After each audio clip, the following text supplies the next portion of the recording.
탈론 8는 미국이 현대전의 새로운 영역, 공식적으로 극초음속이라고 불리는 영역에서 경쟁하기 위해 내놓은 가장 설득력 있는 시도입니다. 한국과 같은 경쟁 국가들은 여러 정황상 이미 이 특정 군비 경쟁에서 미국보다 훨씬 앞서 있다고 알려져 있지만 만약 A2가 기대한 대로라면 그 격차는 곧 좁혀질 수도 있습니다. 하지만 A2는 아마 여러분이 상상하는 것과는 다를 수도 있습니다. A2는 전통적인 전투기가 아니라 자율 하이퍼글라이드 비행체로 분류되며 믿기 힘든 속도와 뛰어난 기동성을 자랑합니다. 이 두 가지 특성 덕분에 사실상 요격이 불가능한 무기가 되는 것입니다. 다시 말해, 미국이 A2와 같은 HGV를 목표물 공격에 투입한다면 적국은 그저 뒤에서 값비싼 불꽃놀이를 지켜보는 것 외에는 할 수 있는 일이 거의 없습니다. 반면에 중국과 같은 국가들도 이미 똑같이 막을 수 없는 극초음속 무기를 보유하고 있으며 미국 역시 현재로서는 이에 대한 방어 능력이 없습니다. 이렇게 우리는 역사상 가장 무서운 군비 경쟁을 목격하고 있으며 일반 대중이 아는 것보다 훨씬 더 많은 일이 벌어지고 있습니다.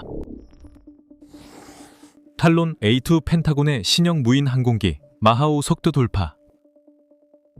탈론 8는 현재 시제품 단계로 공식적으로 2024년 12월과 2025년 3월 두 차례에 걸쳐 마하오를 초과하는 속도를 달성했습니다. 두 번의 시험 비행 모두 모하비 사막의 모하비 항공우주항에서 출발했으며 이는 놀랄 일이 아니고 두 번의 시험 비행 모두 성공적으로 평가되었습니다. 이 성과가 특히 주목할 만한 이유는 A2가 원하는 극초음속 속도에 도달했을 뿐만 아니라 두 번 모두 완전히 자율적으로 착륙하는 데에도 성공했다는 점입니다. 무엇보다 지금 한 가지를 분명히 하겠습니다. A2는 극초음속 활공체 HGV이며 시제품에서 양산형으로 전환될 때 탑재물을 공중에서 발사하는 공중발사 전달 체계로 사용될 예정입니다. 이제 그 탑재물은 A2와 같은 극초음속 활공체의 경우 전체 패키지에서 별도의 부품으로 고속 비행 중에 항공기에서 분리되어 극초음속으로 이동하며 궁극적으로 목표물을 찾아 파괴하게 됩니다. 그래서 A2는 전투기보다는 미사일과 훨씬 더 유사하며 전투기가 접근조차 할 수 없는 강력하게 방어된 기지를 파괴하기 위해 설계되었습니다. 극초음속 활공체가 왜 그렇게 복잡한지, 왜 여러 비행 단계를 포함하고 추진만 하는 것이 아니라 활공을 하는지에 대해서는 곧 모두 설명해 드리겠습니다. 그리고 보시다시피 모든 극초음속 무기가 극초음속 활공체 HGV는 아니라는 점, 그리고 각기 다른 버전이 서로 다른 위와 수준다는 점을 이해하는 것이, 물론 이것도 고도 설명해 드리겠습니다. 현재 중요한 점은 진정한 극초음속 활공체 HGV 공격 체계가 요격 가능성을 거의 0으로 만든다는 것입니다. 이 기술은 전 세계 군대가 수십 년 만에 경험한 최대 게임 체인저 중 하나입니다. 지금은 AE의 재원 중 일부를 살펴보겠습니다. 추진은 우르사, 메이저, 헤들리 로켓 엔진 한 기가 담당합니다. 이 엔진은 액체 산소와 등유를 연료로 사용해 5,000 슈파운드 추력을 냅니다. 퓨전 토마호크 미사일은 윌리엄스 인터내셔널 F-107 엔진을 사용하며 추력은 600, 700파운드에 불과합니다. AE의 기체 길이는 8.5m이고 날개 길이는 단 3.4m로 매우 짧으며 발사 질량은 약 2,700kg입니다. 현재 프로토타입 단계에 있는 AE는 폭발물 탑재를 목적으로 하고 있지 않지만 이후 버전에서는 약 450kg의 탑재 중량을 실을 수 있을 것으로 예상됩니다. 이러한 기본 사양 외에도 스트라토런치사는 A의 세부 사항에 대해 함구를 유지하고 있습니다. 유일하게 추가로 알려진 정보는 미국 국방부의 암시적인 보도자료를 통해 전해졌는데 여기에는 AE가 무기 개발 및 제조업체인 노스롭 그리먼에서 제공한 관성 측정 장치를 사용한다는 내용이 언급되어 있습니다. 이 부품은 첨단 극초음속 기술 관성 측정 장치로 알려져 있습니다. 오마이갓, 제발 약어를 만들어주세요. 아니면 반구형 공진 자이로스코프라고도 불리는데 전혀 도움이 안 되네요. 그건 전혀 도움이 되는 줄임말이 아니에요. AHTIMU 자체만으로도 인상적입니다. 이 센서는 매우 정밀하고 놀라울 정도로 견고하며 일반 대중이 사용할 수 있는 표준 GPS를 훨씬 능가합니다. 이 센서는 AE가 공간상 자신의 위치를 파악하고 마이크로치 단위까지 자신의 기동을 정확하게 인지할 수 있게 해줍니다. 이는 목표로 하는 속도와 고지 비행 패턴을 고려할 때 모두 필수적인 요소입니다. 이 센서는 또한 솔리드 스테이트 방식으로 움직이는 부품에 의존하지 않기 때문에 최대 7천만 시간의 수명을 기대할 수 있습니다. 노스롭 그러먼과 관계자들에 따르면 항법 장치, 즉 헤미스페리컬 레조네이터 자이로스코프의 생존성은 큰 성과라고 합니다. 지구 대기 경계 내에서 기술이 작동할 때 겪게 되는 가혹한 환경, 극초음속 속도, 그리고 강한 힘들 때문에 그렇습니다. 이 기술은 향후 개발의 중요한 핵심, 지상 및 비행 데이터를 수시간 동안 수집했습니다. 여기서 극초음속 속도와 관련된 가혹한 조건에 대한 강조와 핵심 부품의 견고함을 알 수 있습니다. 그리고 이것이 우리를 A2의 가장 큰 돌파구라고 할 수 있는 점, 즉 재사용이 가능하다는 사실로 이끕니다. 중국의 유사한 HGV 패키지는 DF-ZF로 특별히 설계된 DF-17 고체 연료 부스터를 통해 배치됩니다. 부스터는 비행 중에 분리되고 DF-GDF는 별도의 페이로드를 투하하는 것이 아니라 폭발성 페이로드의 일부로 작동합니다. 즉 HGV는 충돌 시 파괴된다는 뜻입니다. 따라서 중국은 작전마다 완전히 새로운 HGV 패키지를 생산해야 하며 이로 인해 발사 한 번당 비용이 약 1,500만 달러에 달하게 됩니다. 재사용이 가능한 A2는 더 복잡하긴 하지만 비용을 획기적으로 줄여주기 때문에 어떤 면에서는 중국의 버전보다 한 단계 발전한 것으로 볼 수 있습니다. 이 모든 점을 감안해도 A2는 여전히 자체 이륙이 불가능합니다. 모든 HGV처럼 최대 속도에 중점을 둔 설계로 성능에 딜레마가 있습니다.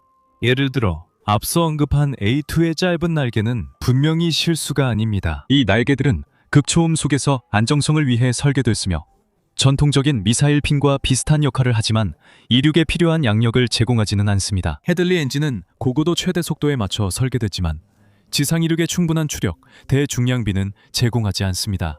더 중요한 점은 A2에 탑재된 연료가 마하 5 속도 달성에 필수적이란 점입니다. 이런 이유로 이륙 자체가 불가능해집니다. 따라서 A2는 동반 항공기에 지원이 필요합니다.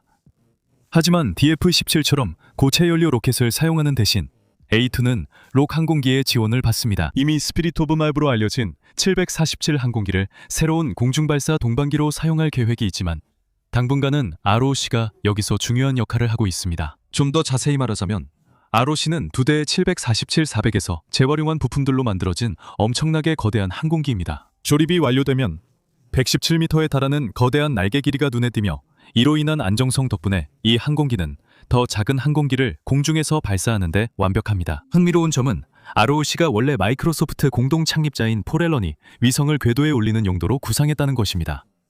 하지만 2018년 앨런이 사망한 후 그의 회사 스트라타런치는 군사작전 쪽으로 방향을 전환했습니다. 이제 두 번의 성공적인 시험 비행에 주목해보면 ROC는 A를 태우고 태평양과 남부 캘리포니아 해안을 지나 비행했으며 고도 11만 킬로미터, 즉 하층 대기에서 극초음속 활공체를 분리했습니다. A는 이후 극초음속까지 가속했고 탑재된 연료를 모두 소모한 뒤 더 두꺼운 대기로 급강하했습니다. 이후 풀업 기동이 수행되었고 A는 상층 대기의 경계인 40에서 100km 사이에 수평 활공을 달성했습니다. 비행의 2단계에서 A는 동력이 없는 활공 단계에 있었고 대기 상층 가장자리를 따라 스키핑하거나 서핑하듯 움직이며 방어 시스템이 예측하기 어렵도록 불규칙한 기동을 수행했습니다. 참고로 이 활공 단계에서 극초음속 활공체가 가장 취약합니다. 그 점을 기억해두세요. 극초음속 활공에 성공한 A는 로스앤젤레스 북서쪽에 위치한 벤덴버그 우주군 기지에 무사히 착륙할 수 있었습니다. 정확한 이동거리는 명시되지 않았지만 이후 A의 개량형은 약 1500km의 작전 범위를 가질 것으로 알려져 있습니다.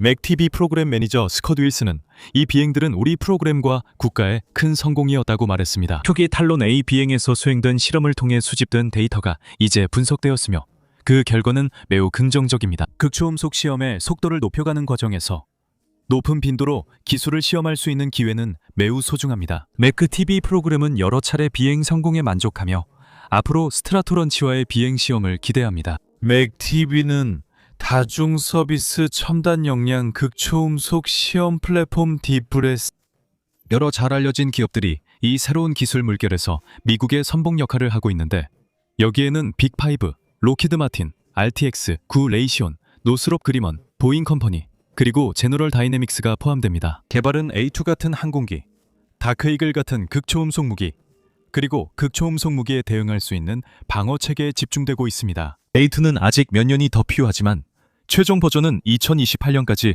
배치가 가능할 것으로 예상됩니다. 성공적인 시험 비행 후 스트라토런치 사장 겸 CEO 자커리 크레이버 박사는 이번 두 번째 비행에서 얻은 데이터를 토대로 탈론 A 기체의 강도와 성능을 더욱 향상시킬 수 있다고 밝혔습니다. 팀이 2차 비행의 데이터 검토를 완료해야 하지만 첫 번째 비행 검토에서는 탈론 A 설계의 견고함이 확인되었고 고객이 원하는 모든 성능 범위를 충족할 수 있는 능력이 입증되었습니다. 이제 우리는 극초음속 비행, 신속한 탑재물 회수, 활주로 착륙, 재사용 가능성까지 입증했습니다.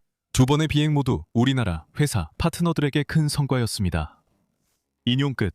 이제 이 시점에서 다른 나라들이 개발 중인 극초음속 기술과 전쟁의 양상이 어떻게 영원히 바뀌고 있는지에 대해 들어가기 전에 먼저 극초음속 활공체 HGV가 처음부터 왜 그렇게 혁신적인지 더 잘 이해해 봅시다. 방어 대응 시간을 몇 초로 단축시키는 것입니다. 이제 극초음속이라는 용어는 마하5, 즉 대략 시속 6173km를 초과하는 속도를 의미합니다. 참고로 상업용 항공기는 마하1보다 약간 낮은 속도에 도달하고 기존 전투기는 대략 마하2에서 마하3 범위에서 운용됩니다. 다르게 말하면 대기권 내에서 극초음속 항공기는 공기와의 마찰로 인해 엄청난 열을 발생시켜 스스로 타기 시작하는데 이는 유성이 대기권에서 타는 것과 비슷합니다. 하지만 혁신적인 것은 극초음속 속도 그 자체만은 아닙니다. 사실 극초음속 속도를 낼 수 있는 항공기는 1950년대부터 이미 존재했는데 이는 이전 냉전 시대에 개발된 X-15라는 항공기입니다. 공식 성명에 따르면 유인 항공기는 아폴로 우주 프로그램에 활용될 필수 데이터를 제공하기 위해 개발되었으며 필요한 데이터를 제공한 후 1967년 시험 비행사 마이클 J. 에이브럼스가 사망하면서 X-15는 퇴역하게 되었습니다. 하지만 이 프로젝트가 중단된 또 다른 이유는 이 항공기가 탑재물을 쉬거나 투하할 수 없었기 때문일 수 있습니다. 그래서 X-15는 인상적이지만 매우 비싼 데이터 수집 도구에 불과했습니다. 또한 중국의 DF-41 대륙간 탄도미사일도 극초음속 속도를 낼 수 있습니다. 이 무시무시한 미사일은 사거리가 12,000에서 15,000km에 달하며 보고된 최고 속도는 무려 마하 25입니다. 그리고 중국에서 미국까지 약 30분 만에 도달할 수 있습니다. DF-41은 단순한 16륜 도로 이동 트럭에서 발사할 수 있으며 핵탄두를 탑재할 수 있습니다. 그리고 사정거리 내에 도달하면 쉽게 독립적으로 표적을 지정할 수 있는 재진입체, 즉 MIRB를 배치합니다. 즉, 한 번의 미사일 발사로 10개의 표적을 동시에 타격해 핵 공격을 받을 수 있다는 의미입니다. 그 정도의 화력을 가지고 있는데 왜 더 많은 것이 필요한지 궁금할 수도 있습니다. 좋은 질문입니다. 바로 여기서 극초음속 활공체의 이점이 분명하게 드러나기 때문이죠. DF-41은 기술적으로는 극초음속이지만 비교적 탐지와 요격이 쉬워서 그 파괴적인 능력이 실제로는 덜 위협적으로 보이게 만듭니다. 이 미사일은 무엇보다도 전통적인 탄도 궤적을 가지고 있습니다. 즉, 포물선을 그리며 올라갔다가 다시 포물선을 그리며 내려오기 때문에 그 궤적을 예측하기 쉽고 따라서 요격하기도 쉽습니다. 쉽다고는 못하겠지만 가능은 하겠네요. 이 미사일은 대기권을 훨씬 넘어 비행해 극초음속 탄도 추적 우주 센서, 즉 HBTSS 위성의 탐지 범위에 들어갑니다. 이 위성들은 미사일 탐지를 위해 설계됐습니다. 탐지 방법에 대해 말하자면 지금이 기존 탐지 시스템이 두 가지 주요 범주로 나뉜다는 점을 설명하기에 적절한 시점 같습니다. 위성 센서는 대기권 위에 위치해 지구 대기권 밖의 표적을 식별하고 보다 전통적인 지상 기반 레이더는 지상에 가까운 모든 것을 감시합니다. 주요한 결함은 대기권의 상층부에 초점을 맞춘 센서가 전혀 없다는 점인데 이것만으로도 왜 극초음속 활공체가 그렇게 위험한지 짐작할 수 있을 것입니다. 이제 다른 중요한 요소인 HGV가 활공한다는 점에 주목해 봅시다. 이번에 비교할 대상은 러시아의 극초음속 순항 미사일인 지르콘입니다. 이 미사일은 일반 호위함이나 잠수함의 발사관에서 발사되며 사거리는 600km에서 1000km로 더 짧고 최고 속도는 마하 8에서 마하 9에 이릅니다. 사거리가 짧기 때문에 지르콘은 대기권을 벗어나지 않으며 따라서 처음에는 HBTSS 위성에 의해 탐지되지 않습니다. 하지만 그 대가로 지르콘은 공기 흡입 스크램제트 엔진을 사용합니다. 문제는 이 엔진이 연소하고 추력을 내기 위해서는 공기가 필요하다는 점입니다. 그래서 지르콘은 공기와의 마찰을 피할 수 없게 되었고 비행 중에 극도로 뜨거워지기 때문에 적외선 센서에 쉽게 탐지됩니다. 따라서 DF-41과 지르콘 모두 매우 위험하긴 하지만 탐지될 수 있다는 치명적인 결함이 있습니다. 이로 인해 목표 지점에 도달하기 전에 요격당하거나 격추될 수 있습니다. 이 정보를 바탕으로 진정으로 위험한 미사일은 탄도 궤적을 가지지 않고 위성 센서의 범위에 들어가지 않으며 대기권에 머무르지 않는 미사일일 것입니다. A2. 중국의 DF-제데프와 러시아의 아방가르드는 바로 이러한 목표를 달성하기 위해 특별히 개발된 무기들입니다. 궤적에 대해 말하자면 또 하나 중요한 점은 HGV가 드론으로 설계됐다는 것입니다. 전통적인 전투기는 항상 인간의 신체적 한계에 의해 제약을 받아왔습니다. 고속 비행과 높은 G의 기동은 조종사를 무력화시키거나 심지어 사망에 이르게 할 수 있기 때문입니다. 조종사를 제외하면 이전엔 불가능했던 새로운 가능성이 열립니다. HGV 탑재 시스템은 마이크로초 단위로 반응할 수 있으며 조종사를 신경 쓸 필요가 없기 때문에 엄청나게 빠르고 극도로 기동성이 뛰어난 항공기가 되어 요격하기가 악몽과도 같습니다. 이제 모든 기초적인 내용을 다뤘으니 방어자의 관점에서 이 모든 것을 살펴보겠습니다. ICBM 미사일이 초기 발사 과정을 거치며 대기권을 벗어나 목표를 향해 이동하기 시작하는 것이 탐지된 상황을 상상해 보십시오. 위성 정보를 바탕으로 ICBM의 위치를 알 수 있고, 만약 HGV를 전개하지 않는다면 예측 가능한 궤적을 통해 어디로 향하는지도 충분히 파악할 수 있습니다. 따라서 미사일이 먼 나라에서 발사된 것이라면 상황을 평가하고 적절한 요격 방법을 결정할 수 있는 시간이 대략 30분 정도 주어진다고 할 수 있습니다. 30분이 길게 느껴지지 않을 수도 있지만 군사적으로는 적절하게 대응하기에 충분한 시간입니다. 이제 상황을 바꿔 ICBM 발사체가 아닌 단거리 HGV를 가정해 봅시다. 이 미사일은 대기권을 벗어나지 않아 초기 발사 때 레이더에 포착되지 않습니다. 이 미사일 역시 지상 레이더 탐지를 피해서 비행하며 접근할 때 활공하기 때문에 열을 발생시키지 않습니다. 이 미사일은 또한 매우 기동성이 뛰어나고 불규칙한 기동을 수행하기 때문에 만약 어떻게든 탐지하더라도 그 궤적은 혼란스럽고 알기 어렵습니다. HGV는 마지막 접근을 위해 급강하할 때 그때는 탐지될 수 있지만 속도를 감안하면 대응할 수 있는 시간은 단 몇 초에 불과합니다. 물론 자동화된 방어 시스템이 대응책을 발사할 수도 있겠지만 HGV는 마이크로초 단위로 기동할 수 있는 드론이기 때문에 대응책이 빗나갈 가능성이 매우 높습니다. 그래서 이 모든 것을 종합하면 정말로 방어가 불가능한 공격처럼 보이죠? 자, 이제 HGV 방어 시스템에 대해 이야기해 볼 시간입니다. HGV는 분명히 지금까지 만들어진 무기 중에서 가장 위험한 무기 중 하나이지만 그냥 우린 못 막아 하고 넘어갈 만큼 단순하지는 않습니다. 막을 수 없는 무기에 대한 방어.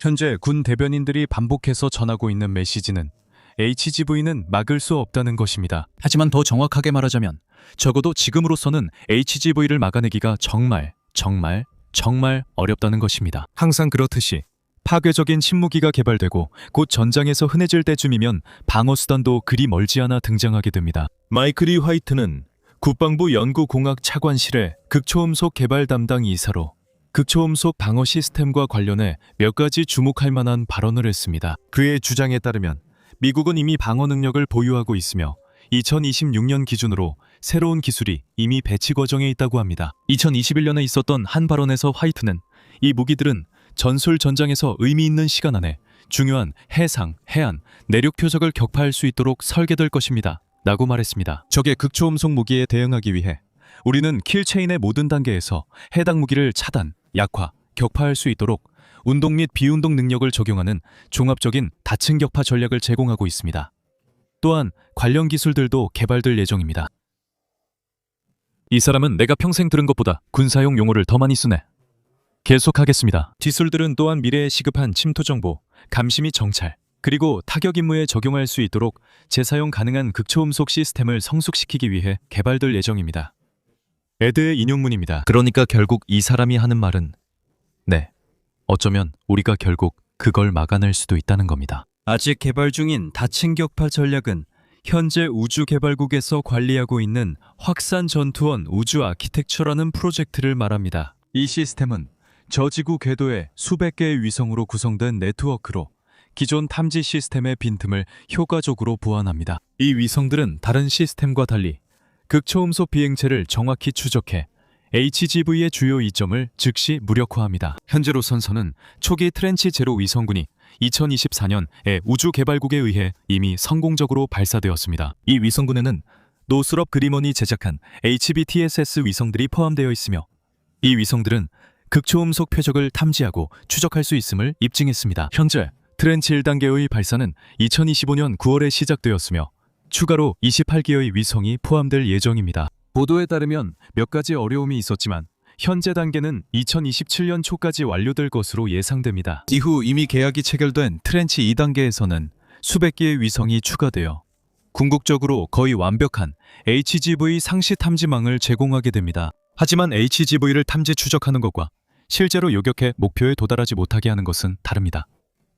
진짜 중요한 것은 공격을 어떻게 요격해 목표에 명중하지 못하게 하느냐입니다. 현재로서는 기존 패트리엇 미사일이 어느 정도 대응할 수 있도록 업그레이드되고 있습니다. 하지만 미국 군 당국의 말에 따르면 업그레이드를 하더라도 기존 시스템은 사실상 최후의 수단에 불과합니다. 언어 거점들이 빠르게 소프트웨어와 하드웨어를 업그레이드 받고 있으며 일부는 업그레이드된 시스템으로 극초음속 표적을 요격해 파괴할 수 있음이 입증되기도 했습니다. 함정에 배치된 이지스 해상 기반 체계는 미국 방위 전략에서 핵심적인 역할을 하며 주요 거점에 신속하게 배치할 수 있다는 점이 특징입니다. 업그레이드된 시스템을 통해 기존의 SM-6 미사일, 이 극초음속 공격을 요격할 수 있음이 입증되었습니다. 하지만 그 결과는 신뢰할 수 없으며 위기 상황에서는 이상적이지 않습니다. 해상기지 터미널 외에도 사드 체계, 즉 종말 고고도 지역 방어 체계의 해상기지 시스템과 유사한 역할을 수행합니다. 사드 체계는 지상에 신속하게 배치할 수 있으며 지구 대기권 안팎에서 최대 3,000km 거리의 공격을 요격할 수 있습니다. 사드 체계는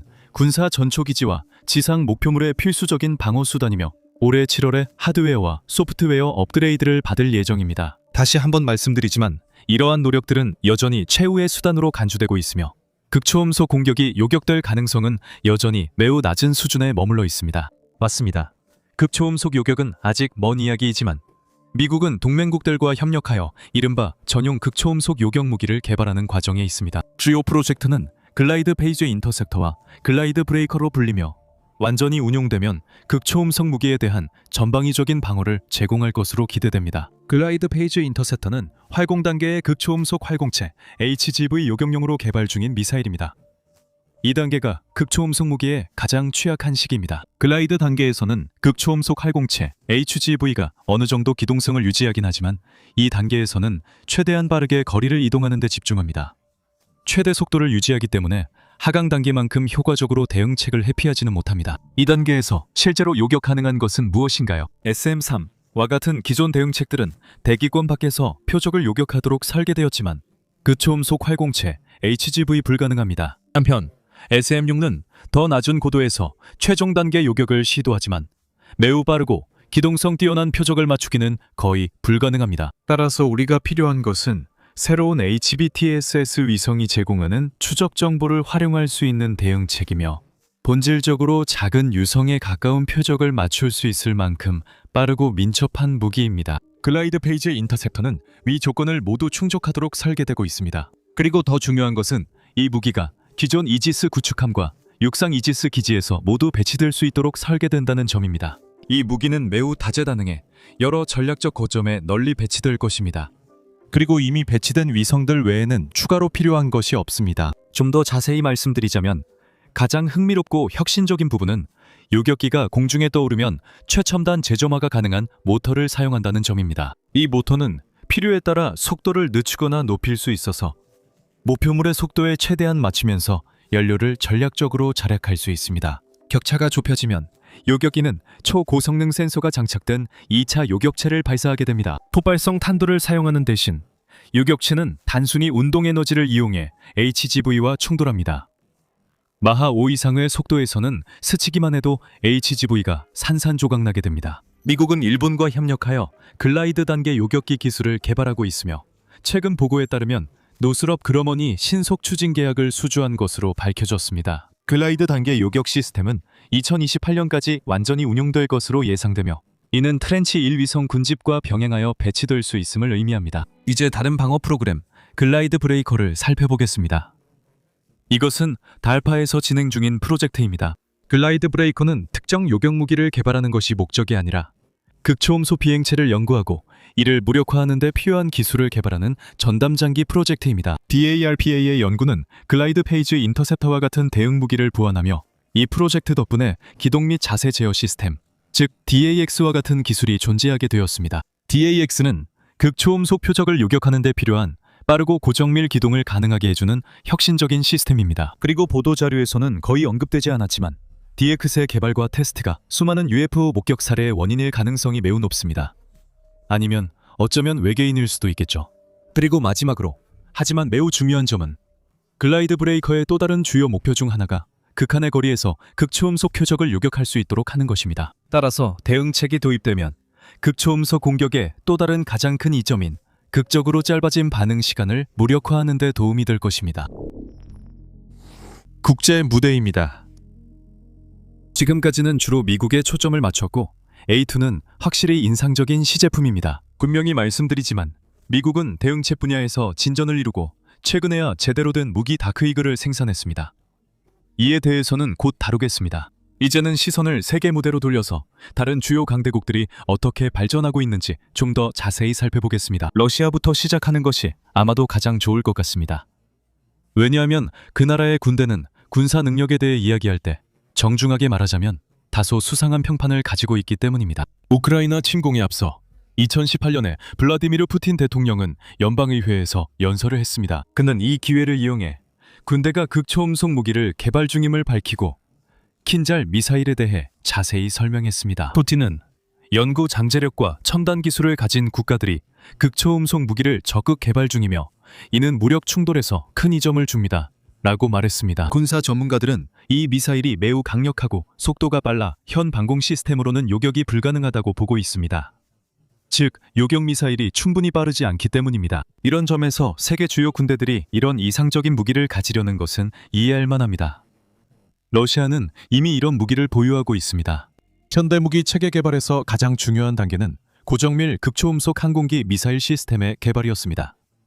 여러분도 이미 잘 아시겠지만 이것은 세계에서 유일한 이런 종류의 무기입니다. 이 무기의 시험은 성공적으로 완료되었으며 더 나아가 지난해 12월 1일부터 이 시스템들은 남부 군사지구의 비행장에서 시험 운용을 시작했습니다. 도속 무기체의 독특한 비행 특성 덕분에 미사일은 몇 분 만에 투하 지점까지 운반될 수 있습니다. 음속의 10배에 달하는 극초음속으로 비행하는 이 미사일은 비행 궤적의 모든 단계에서 기동할 수 있습니다. 이로 인해 기존과 미래의 대공미사일 방어 시스템이 무력화되고 2000km가 넘는 거리까지 핵탄두와 재래식 탄두를 운반할 수 있습니다. 우리는 이를 킨잘이라 부릅니다. 인용 끝. 이제 킨잘은 실제로 존재합니다. 실제로 마하 10의 속도에 도달할 수 있으며 이 무기는 실제로 2000km의 사거리를 가지고 있습니다. 하지만 만약 그게 사실이고 킨잘이 정말로 모든 미사일 방어 시스템을 무력화할 수 있다면 왜 러시아는 우크라이나 방어선을 손쉽게 돌파하지 못했을까요? 그리고 바로 여기서 상황이 혼란스러워지기 시작합니다.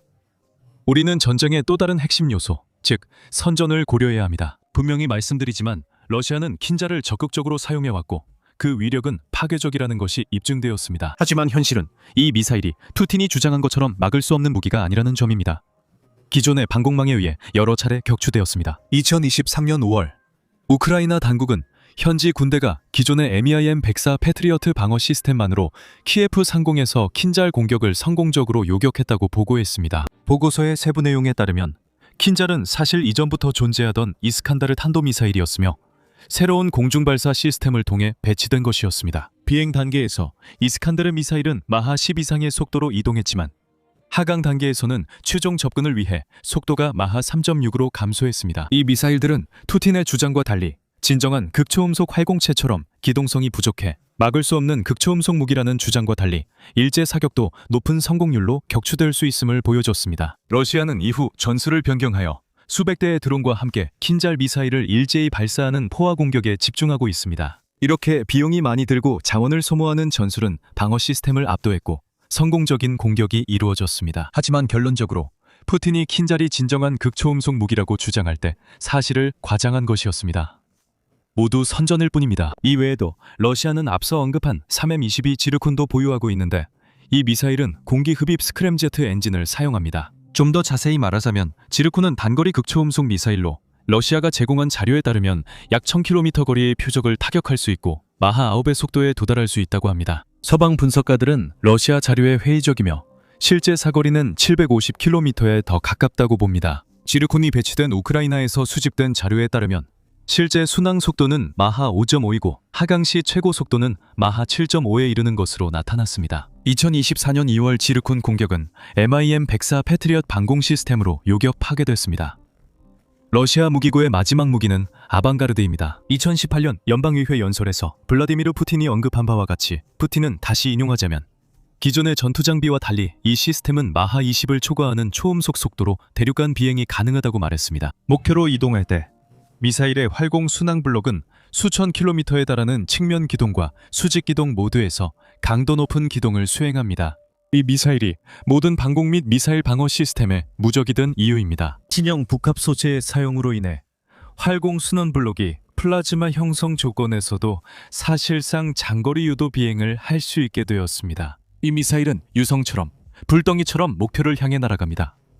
표면 온도는 1600도에서 2000도까지 올라가지만 순항 블록은 확실하게 유도됩니다. 명백한 이유로 이 시스템의 외관을 여기서 보여드릴 수는 없지만 저희가 이 모든 것을 보유하고 있으며 잘 작동하고 있다는 점을 확신시켜드립니다. 게다가 러시아 산업기업들은 또 다른 새로운 유형의 전략무기 개발에 착수했습니다. 우리는 그것을 아방가르드라고 부릅니다. 인용 끝. 아방가르드는 러시아 정보에 따르면 SS-19 스틸레토 대륙간 탄도미사일과 함께 쓰이는 극초음속 부스트 글라이드 비행체입니다. 이 무기는 핵탄도 탑재가 가능하고 사거리 6,000km, 속도는 마하 20-27입니다. 앞서 말씀드린 내용을 바탕으로 아방가르드는 초기 대륙간 탄도미사일 발사 시 대기권을 벗어날 때와 부스트 단계에서 발생하는 강한 열로 인해 탐지될 수 있습니다. 하지만 이 탄두는 진정한 극초음속 활공체 HGV 리스기 때문에 앞서 언급한 HGV의 모든 이점, 특히 스텔스성과 기동성을 갖추고 있습니다. 그리고 안심하셔도 됩니다.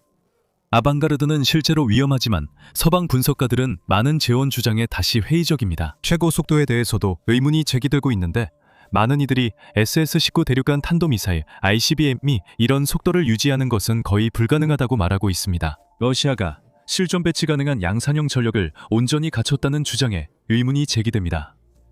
많은 이들은 러시아에 필요한 자원이 부족하다고 봅니다. 러시아는 극초음속 방어를 위해 S-500 프로메테우스 시스템을 적극 홍보해왔으며 대변인들은 적어도 2024년부터 완전히 운용 배치되어 왔다고 밝혔습니다. 이 주장들을 믿는다면 프로메테우스는 극초음속 미사일과 비행체를 요격할 수 있는 완벽한 군사기술의 경이로움이라고 할 수 있습니다. 이 시스템은 저지구 궤도의 표적을 타격할 수 있고 F-35와 B-21 같은 스텔스 항공기에도 장거리에서 효과적이라고 합니다. 이 시스템의 작전 반경은 최대 600km에 달하는 것으로 알려져 있으며 전투관리 레이더, 고고도 탐지 레이더, 그리고 탄도미사일 요격 레이더 네트워크를 활용합니다. 더 인상적인 점은 이 시스템의 반응 시간이 단 3-4초에 불과하다는 것으로 이러한 점들이 이 시스템을 세계에서 가장 아니면 가장 앞선 방어 시스템 중 하나로 만들어줍니다. 이 중 일부는 사실일 수도 있고 아닐 수도 있지만 분석가들은 다시 한번 이러한 주장들에 대해 매우 회의적입니다. 이제 극초음속 기술 분야에서 선두주자로 널리 인정받고 있는 나라에 주목해보겠습니다. 바로 중국에 대해 이야기해보죠. 중국은 현재 이미 언급된 DF-41 장거리 미사일과 DF-17과 여기에 탑재되는 DF-ZF 극초음속 활공체를 포함해 이미 포괄적인 극초음속 무기체계를 보유하고 있다고 볼 수 있습니다. 여기에 YJ-21과 개발 중인 첨단 GDF-600도 추가해야 합니다. 곧 이 무기도 다루겠습니다. 먼저 DF-17을 다시 살펴보겠습니다.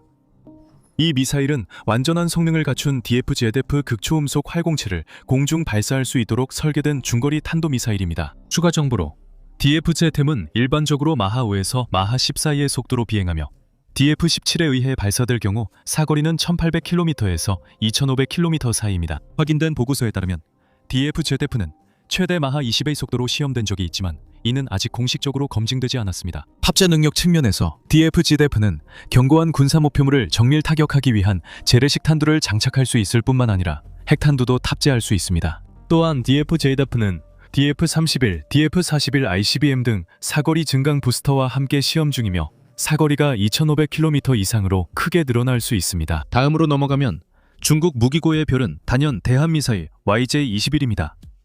이 미사일은 세계에서 가장 요격하기 어려운 무기로 여겨지며 지금까지 존재했던 가장 치명적인 단거리 미사일 중 하나입니다. YJ-21은 해상, 지상, 공중에서 모두 발사 가능하며 지상, 해상 발사 시 사거리는 1500km, 공중 발사 시 최대 2000km까지 도달합니다. YJ-21은 놀랍게도 순항속도 마하 6을 유지하다가 최종 접근 시에는 마하 10까지 가속합니다. 가장 눈에 띄는 점은 YJ-21. 이 기술적으로는 A2나 DF-ZF와 같은 극초음속 활공체 HGV-1은 RGV율은 아니지만 여전히 매우 기동성이 뛰어난 공기역학적 탄도 하이브리드 미사일이라는 것입니다. 즉 YJ-21은 극초음속 활공체 HGV처럼 기동성이 있다는 의미입니다. 따라서 YJ-21은 예측 가능한 탄도 궤도를 따르지 않으며 최종 접근 단계에서는 거의 확실하게 어떤 방어 수단도 회피할 수 있습니다. 중국의 극초음속 무기 중 마지막으로 소개할 것은 GDF-600입니다. 하지만 이 극초음속 활공체 HGV 현재 아직 개발 중에 있습니다.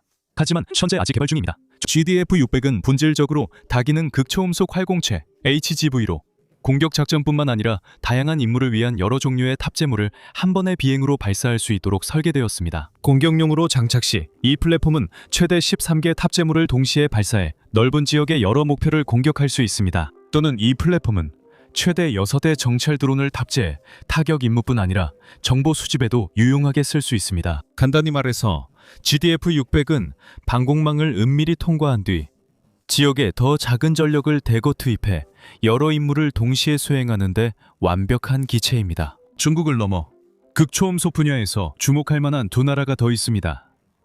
바로 인도와 이스라엘입니다. 인도는 신흥 강국으로 인정받으며 극초음속 위협에 대응할 무기를 성공적으로 개발했습니다. 인도는 아직 극초음속 공격 능력은 없지만 인도 탄도미사일 방어 프로그램은 1990년대 후반부터 개발됐습니다. 이 프로그램의 초기 목표는 육상과 해상 모두에 배치할 수 있는 두 종류의 방어 미사일에 집중하는 것이었으며 그 성공적인 결과로는 고고도 요격을 위한 프리트비 공중방어 미사일과 저고도 요격을 위한 첨단 공중방어 미사일이 있습니다. 이 프로그램은 2000년대에 걸쳐 더 발전된 장거리 방어 미사일로 진화했으며 3단계 개발은 2026년 1월에 공식적으로 발표되었습니다. 3단계는 첨단 방어 대미사일과 첨단 방어 대급 초음속 미사일에 집중하고 있으며 각각 극초음속 미사일과 극초음속 비행체를 요격하는 데 목적이 있습니다. ADM과 에다아는 2030년에 시험 운용을 시작할 것으로 예상됩니다. 한편 이스라엘은 공식적으로 극초음속 공격 능력은 없으며 대신 첨단 다층 방어 시스템 개발에 집중하고 있습니다. 이 방어층은 아이언돔, 에로, 데이비드 슬링으로 구성되어 세계에서 가장 강력한 방어벽 중 하나를 이룹니다. 아이언돔은 470km 구간의 가장 낮은 방어층입니다. 데이비드 슬링은 중간 방어층으로 70km에서 300km까지를 커버하며 에로우는 에로2와 에로3로 나뉘어 각각 최대 150km와 2400km까지 작동합니다. 현재 이스라엘은 극초음속 활공체 HGV 공격에 대한 확실한 대응책이 없지만 스카이소닉이라는 프로젝트로 새로운 위협에 대응하고 있습니다. 스카이소닉은 미국에서 개발 중인 것과 유사한 활공 단계 요격체로 이미 적극적으로 홍보되고 있지만 대변인들에 따르면 몇 년 내에는 실전 배치가 어려울 것으로 예상됩니다. 또한 아이언빔 프로젝트도 개발 중이며 지향성 에너지 무기로 드론 군집과 중간 방어층 발사체를 격추할 예정입니다. 처음 시작했던 곳으로 돌아가며 이제 미국으로 다시 돌아가 극초음속 무기 분야에서 격차를 줄이기 위한 미국의 시도에 대해 간단히 언급해 보겠습니다. 현재로서는 러시아가 자국의 능력에 대해 과장한다고 해도 미국이 극초음속 무기 개발에서 뒤처지고 있다는 것이 대체적인 의견입니다. 하지만 미국 국방부는 다크이글 장거리 극초음속 무기, 즉 LRHW에 대해 매우 적극적으로 언급해왔으며 이 무기는 이제 막 시제품 단계를 넘어 초기 현장 시험 단계에 진입했습니다. 이 무기는 트럼프 대통령이 2020년에 슈퍼두퍼 미사일이라고 부르면서 알려지기도 했습니다. 트럼프는 우리는 지금껏 본 적 없는 놀라운 군사 장비를 만들고 있습니다. 상대해야 할 적들이 있기 때문입니다. 라고 말했습니다. 우리는 슈퍼두퍼 미사일을 가지고 있고 내가 며칠 전에 들은 바로는 지금 그들이 가진 것보다 17배나 더 빠르다고 합니다. 인용 끝. 다크이글은 러시아의 아방가르드와 유사한 원리로 작동하는 부스트 글라이드 무기이지만 두 무기는 매우 다른 목적을 위해 설계되었습니다. 다크이글은 사거리가 최대 3500km로 더 짧고 속도도 마하 5에서 마하 17 사이로 더 느립니다. 다크이글은 아직까지는 핵 탑재가 불가능하며 고가치 표적에 대한 정밀 타격에 중점을 두고 있습니다. 다크이글의 두드러진 특징은 매우 다재다능하며 도로 이동식 발사대에서 발사할 수 있고 활공 단계 접근 방식으로 레이더 사각지대를 완전히 활용하며 대응책을 피하기 위한 모든 기동성을 갖추고 있다는 점입니다. 다크이글은 아직 현장 시험 중이지만 이 무기가 세계에서 피하기 가장 어려운 무기로 중국의 YJ-21과 경쟁할 수 있다는 추측이 이미 나오고 있습니다. 올해 3월 워싱턴주의 루이스 맥코드 합동기지에서 브라보 부대 제1대대 제17야전 포병연대의 최초의 다크이글이 배치되었습니다. 성공적인 종단 비행 시험이 이루어졌으며 이는 이 국제무기 경쟁이 공식적으로 치열해지고 있음을 의미합니다. 시청해주셔서 감사합니다.